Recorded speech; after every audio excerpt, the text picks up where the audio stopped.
cold. It's alright, I'm pretty warm. Oh my gosh, what is that?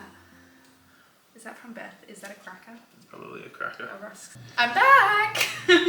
It's been a minute. Had a baby. What's that TikTok sound? Like, I did the mom thing, but I'm back. Have you seen that? No, probably not. I think it's a Kardashian TikTok thing or something, so Yeah, you probably not haven't on seen it. TikTok.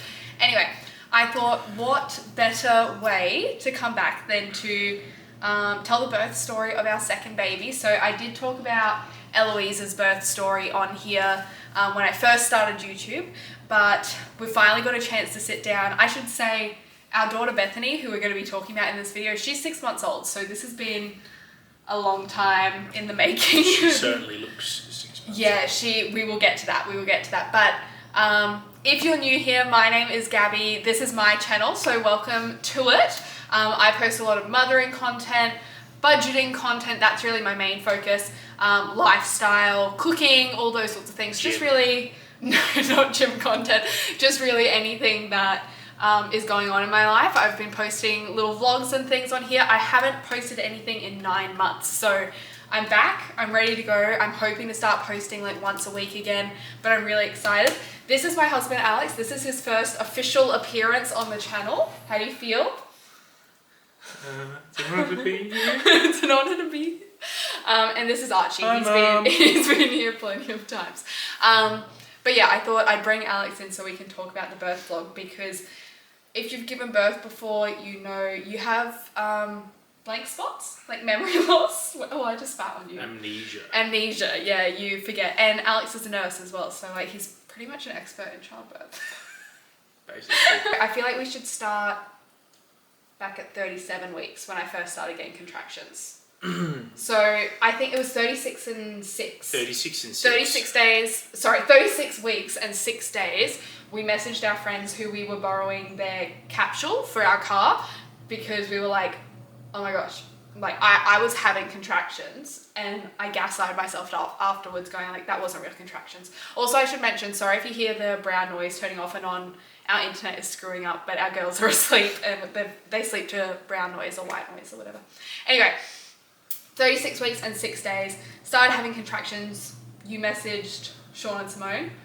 Yeah. Going like, Sure, it was hey, me. could we maybe get the capsule, because I think Gabby might be having a baby. And they were like, oh my goodness, that's all right. But we were like, don't worry, it'll take ages from now, so like we can come get it. They live about 20 minutes further away from the hospital than we do. But Alex was like, worst case, we go to the hospital, she gives birth, we come pick up the capsule. Or like Alex goes and gets the capsule, comes back to get me. Yeah, like, and at this point in time, like when you messaged me that thought you were having contractions, I was working. Oh, right. But then you came home that night, because I thought we were sitting on the couch when you messaged them. Yeah. But point was, I that was still working. They would have been on my way back. I'm going to have to bleep out where you're saying you're working, because I don't want to give that away. Well, I work slightly further. Like another 20 minutes further than our friends. Yeah. But anyway, spoiler alert, I was not in labour, but I think I was in prodromal labour. What is it? Prodromal labour. Because pretty much from 36 weeks and 6 days until I gave birth, every single night I had contractions. Like when we started going to bed, I was like, I'm feeling very light labour, very light contractions, and then nothing came of it. So fast forward to the 8th of April, my due date. Yes. What did we spend that afternoon doing? Well, do you remember? Yeah, it was very eventful. So we went to a playground near us that has a lovely low ropes course and flying fox. Yes. Well, at that point, I should say I was at the point from about 30 weeks of get this baby out of me. Yeah. Beth Except was on measuring. On this night, you seem to be like, I was at peace that night. I could do this forever. Because Beth was measuring. I should say as well, we didn't know that we were having a girl. We left it as a surprise with both of our girls, which we would definitely do anytime we have a kid in the future. Yeah. But the entire pregnancy, Beth was measuring big. I had 2 or 3 extra growth scans, 2, I think, to check that I could still have a natural delivery, because she was so big. They wanted to check that it was human. No. But she was like always measuring above 98th percentile. But I think her last scan, she actually measured like 80 something, didn't Yeah. she? Or she was down to like 94 or something like that. Like she'd gone down and they were like, it's not going to be that massive. She's not going to be that big. Anyway, so sorry, due date. Yeah. So there was, well, let's take a few steps back because like where I work is about 45 minutes away. Yeah. And this entire time, you know, because you were in prodromal labour for so long, every night that I worked this almost an hour away job, gosh, you so kept stressed. messaging me going, I think I'm in labour. I think it's happening again. And I was so because I'm a hopeful. nurse, I obviously predominantly work with women and there are midwives at the hospital Yeah. that were all going, gosh, Why what are are you you doing here? here? Why are you at work? And because the hospital that he works at that's further away, he like picks up shifts there. He's casual there. Yeah. And so they were like, why are you picking up shifts? But we were like, well, we need the money because if I'm not in It's labour... another baby. If I'm not in labour, we've got another month. Yeah. So you can't just not work for a month. And Or only work obviously, part-time. given the size of the baby, we were like, we're going to have to feed this thing eventually. And that's going to be expensive. But yeah, then it came to my due date, and as you said, I feel like that day I genuinely just got to a point where I was like, the baby is going to come when they come. I kept thinking the baby was going to come early because Ellie, our first, came at 38 plus 6. And you always hear that subsequent kids are going to come earlier. Yeah. Like the first kid is known to go over the due date, and then you think subsequent kids are going to come earlier. So I was like, well, really, 38 plus 6 is my due date. But it wasn't. No, 40 weeks, my due date. I just sort of came to terms with like, baby's going to come when they come. So then due date day came. We went to a park with Ellie because I was very much just like, let's We need to enjoy the get baby this- that we have. Yeah. Let's get this baby out of me, but also like, I'm not going to stop living life. So I was like climbing the low ropes courses, going on the flying fox. I had At a one dress stage, on, she and they did kept- get stuck.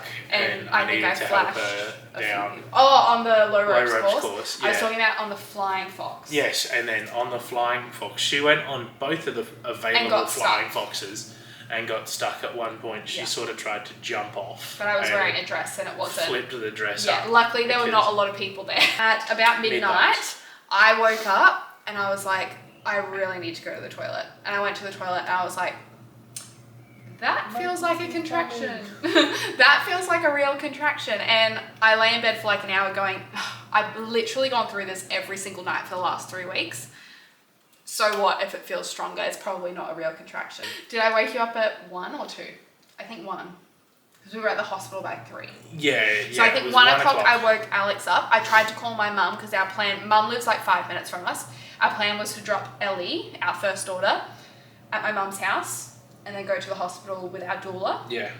So we had a student doula who was amazing. She took some beautiful photos for us and filmed Some the birth. gnarly videos. Yeah. I will add what I can at the end, but I think most of it is censored. You'll get demonetized. Most of it is R-rated. But I can definitely add photos. I've got lots of photos. And I've got lots of photos shared on my Instagram if you want to go have a look at that. But yeah, so then midnight, 1 a.m. I woke you up, called the doula, called my mum. My mum didn't pick up at first, and I was like, oh my gosh, what are we going to do with Ellie? And at that point, literally the thought that was going through my head was, Alex is going to have to stay with Ellie and I'm going to have to birth this baby by myself. No, Mum we would have called brought back it in. like 2 minutes later. And then called the doula. She came to our house, and I think she wasn't expecting me to be as progressed as I was.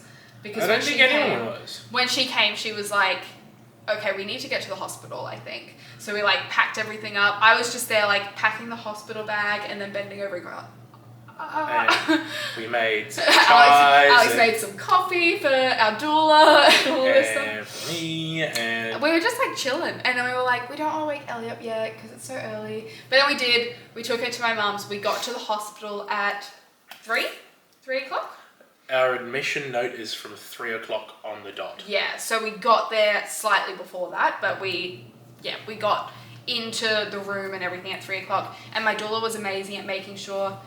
She asked for a room with a bath at the hospital that we were at. There were only, I think, 2 rooms with baths. So she asked if one was available. And I'm so, so grateful because when we got there, I actually hadn't planned to have a water birth or labour in the bath or anything. until I spoke to my doula. So I hadn't signed any consent forms or anything. So the midwife was amazing as well at grabbing all of those. And she was like, I'm so sorry, you're gonna have to sign these in between contractions, but that was okay. Did that, got checked, and I was 5 centimeters, right? 5 centimeters when we got there, because it was the same as Ellie. Yeah. I think she said 5 to 6. I think with Ellie they said 4 to 5. Yeah. And with Beth they said 5 to 6. So that was at 3:20-ish. Yeah. And then I got in the bath. And what's your memory of that? You went to get the bags. Yeah, I went to get the bags. Specifically because that's where we left the chocolate bar. And you were like, I was like, this I want food. Because with Eloise, you didn't feel like eating. No. And at this point with Beth, you were like, no, I can still eat. I want energy. Go get me that chocolate bar. Yeah. And by the time you got back, which would have been 10 minutes. Yeah. Like, not long at all. I was in the bath at that point. Let me out. Well, yeah, by the time Alex got back, it would have had to be like 15 minutes. 15, 20 minutes by that point. Yeah, get lost in the emergency department. 15, 20 minutes by that point. So I'd been in the bath probably for 20 minutes before you left. And then you came back. So at this point, I'd say we're around 4 o'clock when you came back. Yeah. And I was like, I cannot eat. I want to get out of this bath and I want that epidural. And I'd gone into this birth trying not to have an epidural because I had some complications last time with my back and my legs and things like that. And the actual getting of the epidural was like traumatic. Not to scare anyone. Like, I think in my last birth story video, I actually said I would probably get it again because I felt like I could enjoy my birth after that. But then when I reflected on it, I was like, I'm going to try and do it without. And my doula was really empowering with that. Alex was really empowering. And you've just like seen stuff in your job where you were like, an epidural possibly not the best. Yeah. Risks are scary. Risks but are just Alex risks. was also, you were like, I'll support you no matter what. Yeah. But I'm also nervous about it. And like, I just want you to know about that. Yeah. Which was good. But you actually didn't say anything until I said, I think I want to do it without an epidural. Yeah. And I think you didn't want to put that pressure on me. And then, yeah, so I was in the bath and it was all going great. Because that was something with Ellie as well. With our first, the shower really helped. But the bath was completely different. Like when I got in the bath at that 5 to 6 centimeter point when I wasn't talking, I got in the bath and it was immediate relaxation. I could have conversations. I could still feel the contractions, but they were dulled a lot. It was insane, actually. Gabby's actually part fish. This is 4 a.m. about an hour after we arrived, and I was like, get me the frick out of this bath and give me the epidural. And I kept apologizing to everyone because I think I felt like I built it up as like, I'm going to have this amazing unmedicated birth. I'm going to smash it. And then I was like, I've been here an hour and I'm already wussing out. But you and the doula were both like, if that is what you want, that is what we're doing. And I was like, but I don't know if it's what I want. Like, logically, no. But, like, physically right now, absolutely that's what I want. Give me fentanyl. Yeah, literally. And so then, what happened then? I forgot to say, before I got in the bath, I'd thrown up. Yes. When I went on the bed and they checked me, and I was labouring on the bed for, like, 15 minutes while they filled up the bath, I threw up then. So, for me, thinking back in that, I think I was already hitting transition at that point. Like, I think literally from her checking me at that 5 to 6 centimeters to before I got in the bath, I think I was already at like 6 to 7. Yeah. Then when you got out of the bath and were like, give me the epidural. And went back to the bed. Yeah, on the bed. We had the discussion with the midwife. Sorry, because that was something I'd asked them, could they check me before I decided if I wanted an epidural or not, and the midwife was like, it's been 30 minutes. Yeah. There's not really any point. Yeah. Sorry, was that what you were going to say? Sorry. Wow. But then she was like, well, if you're getting the epidural, we're going to have to check you anyway. So, yeah. And so then she checked and was like, you're 9 to 10 centimeters. We can get the anaesthetist to come in, but they're not going to get here in time. Like, the baby will be out by the time that they get here. And I was like, in my head, I don't know how it seemed to you guys at this point, but I've told this story so many times. I've told this story so many times. There we go, I got it out. By now, because Beth is 6 months old. I think we'll have to turn this light on for the last little bit, so you're going to have to excuse the lighting. Do you mind turning the light on for me, please? Thank you. Just the big overhead one above us. Sorry for the lighting inconsistencies. This is what happens when you have 2 under 2. You need to film it whenever you can. Okay, where were we up to? So she checked and she said, you're at a 9 to 10, can bring the anaesthetist in, but the baby will be out. And no, it was like 8, and then she was like, oh, 9. Yeah, she was like 9, maybe 10. No, it was like 8 to 9, because... that's right, yeah, and then, because later she was like, look, I did give it a bit of a push, so that might have been just enough to get you to 10. Because, so that would have been about 4:10, 10 past, because it probably took me about 10 minutes to get out of the bath, because I was just like contracting the whole time, wrecked. It was awful. Yeah, and not, just to clarify, not that she like was forceful with the cervical check. No. But like, that's just how meant, they do the check. Checking is it, like, it was enough for the body to go, oh, let's go. Yeah, so It's done. At that point, I stood up out of the bed. I was just like, I need to get up. And I think the midwife... toddler tantrum. Well, I think the midwife and the doula... I'm not going to do it then. No, I think the midwife and the doula thought I was like, I need to stand up, like that's what my body's telling me. But no, what was happening was I was like, if you're not going to give me that freaking epidural, I'm going to leave. I'm not going to stay here. I'm not... Do you really think I'm giving birth It was a toddler tantrum. That's what it was. It was a toddler tantrum. She went, but fine, if I can't do it without fentanyl, I'm not going to do it at all. But it was justified. Because I was about to... Did you see that thing I pushed out? Yeah. Saw all of it. So I stood up. I was like, F you guys, I'm out of here. And then... But not in so many words, because I couldn't really get that out. Yeah. And then and I you pretty also much just didn't really get much further than standing. Yes, because I stood up off the bed and immediately contracted, fell over the bed, started groaning and everything, and I just went, the baby is coming. It is coming out. And I think the midwife was sort of like, oh, okay. And then, so then they checked it, like, oh, that's it! That's the head. It is coming out. And that was terrifying. Yeah, there were a few bits where, like, during that pushing phase, like, because, like, your whole body was tensing up, you were kind of like, I was having to stand next to one of your legs because they were just kind of like sliding. Yeah, I like did the splits. I like ended up on one knee with my other leg out, which like I can't even do that at the gym on purpose. Like that's crazy. It's a mental thing. You totally can. But what else? It was actually crazy. It's crazy looking back at the videos and like some of the conversations that we had during that point. Like when the head was like halfway out, I just went to Alex, do you think it's a girl or a boy?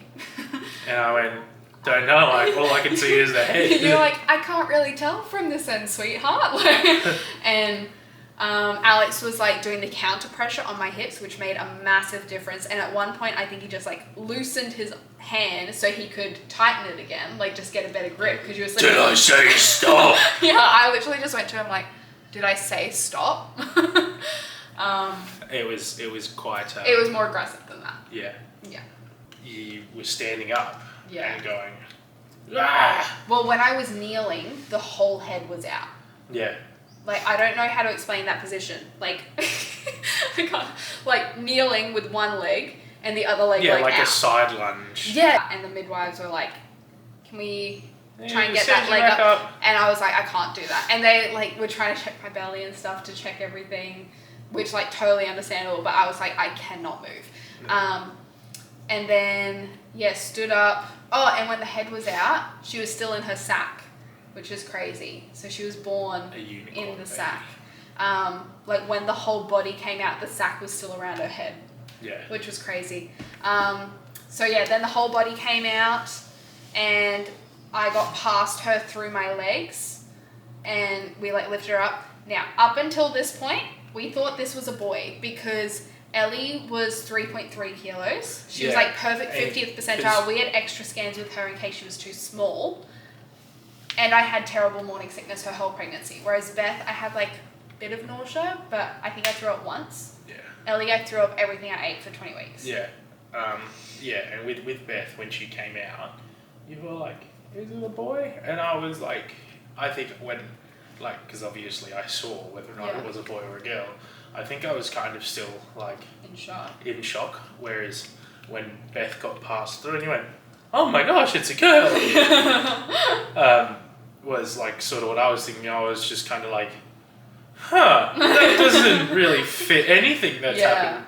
Like we were so happy. All the women born on my side of the family are generally smaller, and the same in Gabby's family, and like on both sides of the family. Just generally that's the case. Like girls are like normally smaller. Measurably smaller. So Beth was 4.64 kilos. Sorry. So over 10 pounds. My bad. Which was crazy. You weren't that big though. No, but she was bigger than you. Yeah, but crazy. I'm a big baby, and you are a big baby. I am a big person, and I was a big baby. But yeah, so then she got passed through my legs, and I was like, do we have a boy or a girl? And I was like, we have a girl. This isn't a girl, this is a woman. But I was like, that's crazy. I was so happy, but that's just not what I was expecting. And I feel like I'd hyped it up to you and to everyone else that we were having a boy.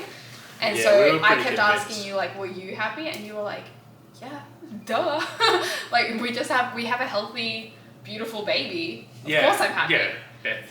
Yeah. Short for Alex wanted to name her Dorothy, and I really just took advantage. Well, I vetoed it, but we were like still in discussion until no, we weren't. Really. I know how these things but I'm work. saying like until I was there holding Beth and hemorrhaging, and I was like, her name's Bethany, and you were like, we'll discuss it. I was like, no, it's Bethany.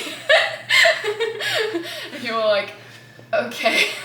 Like, you cannot say no to your wife who's just birthed this ginormous baby and is bleeding out. You can't say no to her name choice at that point. I really manipulated you there. I feel like we haven't spoken about that. Yeah. No. But I was like with it enough to use that word. You were with it enough to be like, it's fine, guys. Like, yeah. So then I had like a bit of a hemorrhage afterwards. I lost 750 mil. Yeah. So like not that bad. Yeah. But not good. Yeah, you didn't need any like transfusion or anything. No, yeah. I think you had some fluids and that was it. Yeah. The worst part for me afterwards, I'd never understood people complain about the IVs and stuff. Like with Ellie, I didn't care about that. With Beth, I cared. That hurt. That and the stitches this time, because I had a second degree tear, so I did need some stitches. With Ellie, I had an episiotomy. This time I tore naturally. I would say pretty similar for me, both healing wise. But having no epidural, the healing was completely different to an epidural. Like, what was it, 6 a.m? We were walking down to the old ward that you used to work on? Yeah. Like literally an hour after I gave birth. No, it was like 8 a.m. Yeah, so like 4 hours after, because we had golden hour. I got to nurse the baby. Yeah. We weighed them. We ate some food. I had an energy drink. Yeah. So it's pretty crazy, but that is the birth of Beth. So I would say takeaways for that for like our next baby, Beth the behemoth, but like the cutie pie. She is a cutie pie though. I would say takeaways for our next birth experience. Bath is a must. Absolute must. Would you agree? Yes, absolutely. Yeah. Gonna try and do no epidural again, which I think is possible if I have a bath. So next time I want to try and go through midwifery group practice, because I think they're in like a separate birth center where they have baths in every room. I'm not 100% sure. I'm not 100% sure, but that sounds really good to me. So I'm going to try and do that. I mean, obviously the plan is to not tear next time, but like you can't control that. Would not recommend. So anyway, I will put any footage that I can. If there's anything that is appropriate, I'll put that all after this and just some photos. But that is it for today, guys, and I will see you next week with another video. Bye. You guys say bye.